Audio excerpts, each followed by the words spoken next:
Today I'm going to talk about how to make millions of dollars by turning your liabilities into assets. And one of the subjects we're going to talk about is Turo. And I'm going to show y'all how to actually get approved for these type of cars. I'm going to also show y'all how to get these cars without using your own money. I'm going to show y'all the pros and cons between leasing and financing. So that way you can figure out which is better for you. So some people want to cash out on cars and some people just want to use their credit. And a lot of times people don't know how to get the credit. And in this video, I'm gonna break down how to get the credit as well. Listen, y'all, I'm gonna show y'all step by step how to get your first customer. And then I'm gonna show y'all how to make millions of dollars by scaling your business to the next level. So one of the most popular websites to start your rental car business is Turo. Turo is a platform that allows you to rent out your personal vehicle. Let's say, for instance, your car note is $500 a month. Let's say, for instance, your insurance is $200 a month. If you was to rent that car out for $150 a day, and let's say you booked 15 days out of 30. That's a total of $2,250 that you make. Now, don't get too excited, that's just the gross. You have to minus your expenses, which is your car note and your insurance. So you make a total of $1,500 and some change. So let's say if your rent $1,200, you just paid your whole rent. And you still got food money to trick off. Now that we got the map down, let me show you how to execute. I'm gonna show y'all how to win with a cheat code and without a cheat code. Now the cheat code is credit and cash. Those are the cheat codes. But I'm gonna also look out for the people who don't got credit and cash, who will be like, man, Kevo, you know, I don't got cash, I don't got credit. So I'm gonna show y'all basically how to still develop the way you need to develop on Turo. One of the cheat codes, if you have good credit, I suggest that you get a credit union so you can walk in with your own finances. When you walk in with your own financing, you have more leverage. So leverage is important when you're talking to these shicey salesmen because they will try to get over on you. They will run your name through all types of banks, which we don't need that. When you go in there, you want to say, my credit is really good. My interest rate is at a 2.9, and they'll probably treat you better knowing that you got good credit and you can damn near get anything you want. I just want y'all to know that interest rates mean a lot because that $200-300 means a lot in that monthly car note. Listen, y'all, one of my homies, he had went through a buy here, pay here, and when he went to that buy here, pay here, he literally bought that car at least 4 times what it costed. So you definitely have to be prepared to, when you going in there dealing with these salespeople, to get the lowest interest rate. Is very, very important. The homie that I was just telling you about, the reason why he bought the car 4 times is because his money was going towards interest and not the principal. For every 10 bands, there's a $200 payment. So that's why it's important to know your budget. For every $20,000 car, there's a $400 payment.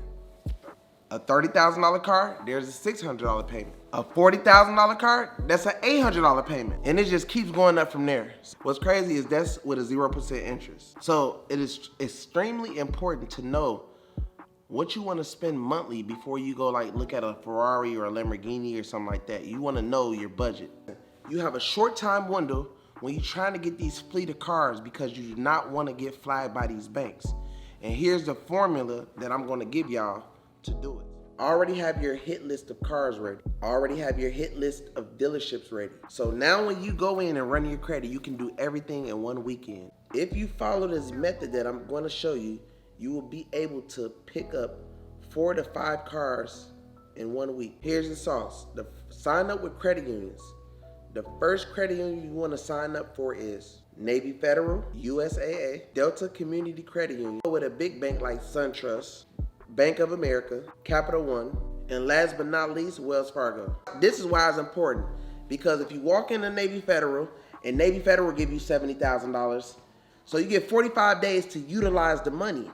With that being said, this bank might have another $45,000 for you. This bank might have another $45,000 for you. That bank, so that's 4 banks willing to give you money that you haven't even utilized yet. So you done got 4 cars without banks even knowing. So that's like a 4-car finesse. And it doesn't hit your credit for 30 days. So you still have enough time to let 10 other banks hit your credit So I wouldn't recommend this unless you already have the customers. If you don't have the customers, I would say just start with 1 or 2 cars. So the dealership also has relationship with banks. So let's say if you don't use your $75,000 that Navy approved you for, and they get you a loan through another bank. So now you might get $50,000 from the dealership, and you still have your $75,000 sitting there that the dealership don't even know nothing about. So the easiest step in the world is downloading the app Turo. Then you sign up. And one of the most important things about Turo when you sign it up is the pictures. It's everything. It's very important to show the inside of the car, the outside of the car. You want to sell your car like a salesman at a car lot. And the number one mistake I see people doing on Turo is taking these cheap, cheesy pictures on their iPhones. Hire a professional cameraman to take your pictures, man. Just make sure they got the best lens. Like, find a location, like a showroom floor even. Whatever you got to do to make your car get the sales it needs to make daily. You know what I mean? It's very important. This is a business that can make you 10 to 30, even hundreds of thousands of dollars a month. Please don't be cheap with the pictures. Please don't be cheap with the way you keep up the maintenance of your car. Make sure you give it your all, like you want your customers to give you their all. You know what I mean? It's very important. Always consider maintenance when you're making your purchase. So for example, if you buy a 2015 car, even though it was cheaper on the front end, it might cost you more on the back end.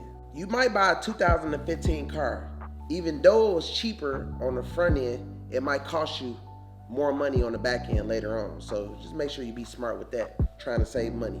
Most cheap people fail, so sometimes you might have to spend a little money to make more money later. Now you cover with a warranty. That's the reason why people buy brand new vehicles, because they always come with at least a year or 2-year warranty. Just depends, because you can extend your warranty. So here's a really popular car that's gonna make you a lot of money on Turo. But the money would differ off of what year you buy. So let's say if you're trying to save money on the front end and you buy a 2016 or a 2017 Maserati Ghibli. Let's say on average that car only cost you about $35,000.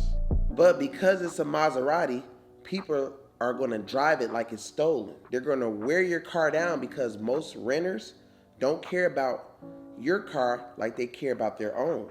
So just expect some repairs on a Maserati. So let's say in 1 year, because of wear and tear, you can expect to spend an additional $5,000 to $7,000 on an older Maserati, when you could have got a new one and been protected with a warranty. So now you just avoided that extra $5,000 to $7,000. Here are some things that can make your car on Turo stand out.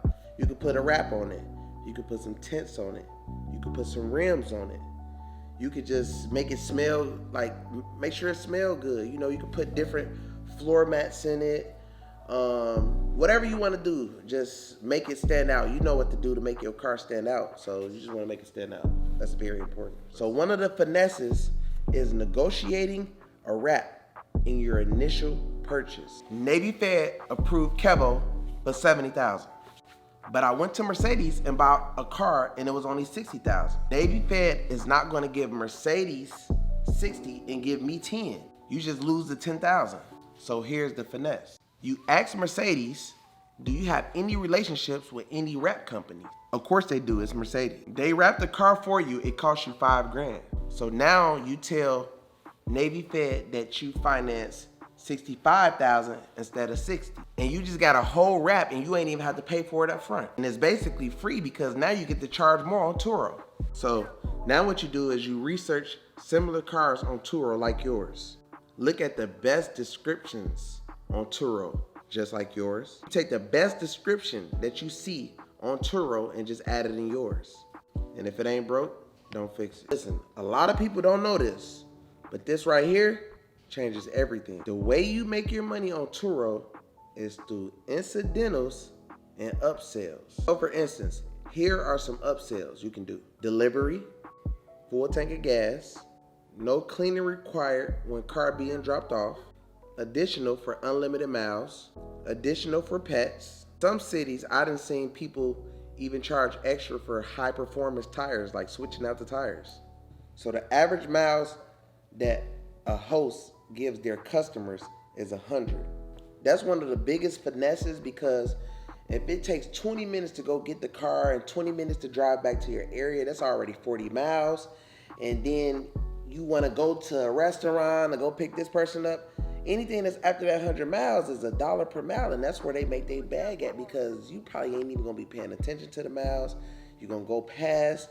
You might even, what if you did 300 miles because you want everybody to see you in that nice Turo and you trying to be seen, and you know you steady driving everywhere. You might be at 300-400 miles. You do the math. You owe them so much money just off going past the miles because you wasn't really paying attention. So that's where they make their bag. This is what some Turo hosts mess up at. They forget to take a picture of the miles. So if you don't take a picture of the miles, you are hustling backwards. You are messing up your whole business by not doing that. And it's going to be your word against their word, because pictures don't lie. So one of the biggest finesses that goes on, right, is if you take a picture of everything, then you're alerting Turo that there's a problem. Now, if you don't take a picture and you have an irresponsible customer that don't take the picture, then there's your finesse.